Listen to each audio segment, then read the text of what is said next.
नमस्कार दोस्तों, मेरा नाम भरत कुलकर्णी। आज आपसे ईरान और अमेरिका की जो युद्ध चल रहा है उसके बारे में बात करेंगे। तीसरा दिन हो चुका है और ये युद्ध कहाँ जा रहा है इसको थोड़ा समझने की कोशिश करते हैं।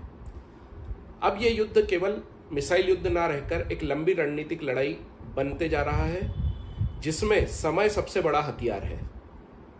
अमेरिकी सेना ने आज पुष्टि करी कि जो भूमिगत मिसाइल का भंडार है ईरान का, उसे नष्ट करने के लिए उसने B-1 बॉम्बर का इस्तेमाल किया है। लक्ष्य साफ दिख रहा है। अमेरिका चाहता है जितनी जल्दी हो सके वो ईरान की मिसाइल क्षमता को ख़त्म करे ताकि ये लड़ाई जल्द से जल्द बंद करी जा सके।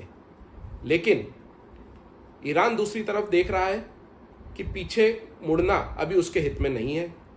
ईरान ये समझता है, ईरान ये जानता है कि 60 से 90 दिन की लड़ाई वो आसानी से लड़ सकता है और इसलिए अभी किसी भी तरह की मध्यस्थता, किसी भी तरह का बीच बचाव या किसी भी तरह का युद्ध विराम उसके हित में बिल्कुल नहीं है। जो ईरान का नेतृत्व जानता है ये धैर्य की लड़ाई है और समय ही उसके साथ खड़ा है। अदरवाइज तो ईरान पूरी तरह से आइसोलेट हो चुका है। ईरान ने रणनीति ईरान की अगर हम देखें तो पहले उसने रडार सिस्टम पे हमला किया, फिर ड्रोन और सस्ती मिसाइलों से दुश्मन के एयर डिफेंस सिस्टम को थकाना शुरू किया और जब ये थक जाएंगे तब ईरान अपने उन्नत हथियारों का इस्तेमाल करेगा। इसका लक्ष्य विनाश नहीं है, इसका लक्ष्य है कि दुश्मन की क्षमता को धीरे धीरे हम खत्म करते चलें ताकि दुश्मन थकता जाए। अब आज ईरान ने जो स्ट्रेट ऑफ होर्मुज है उसमें भी अपना दबदबा दिखाते हुए उसको बंद कर दिया है। 5 से 7 टैंकर फंसे हुए हैं। यूरोप में 50% गैस का भाव, विश्व में 20% तेल का भाव बढ़ चुका है। तो दुनिया को इस लड़ाई की जो कॉस्ट है वो अब दिखने लगी है। ईरान ने दूसरा जो किया है, ईरान ने मिडिल ईस्ट के जो अलग अलग देश हैं उस पर हमला शुरू कर दिया है। और ये क्यों किया है?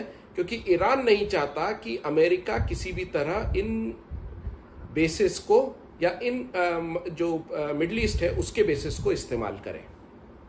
अब ये दो राज्यों के या दो देशों के बीच की लड़ाई नहीं रही है, ये पूरी तरीके से एक रीजनल क्राइसिस जिसको हम कहते हैं उसमें तब्दील हो गई है।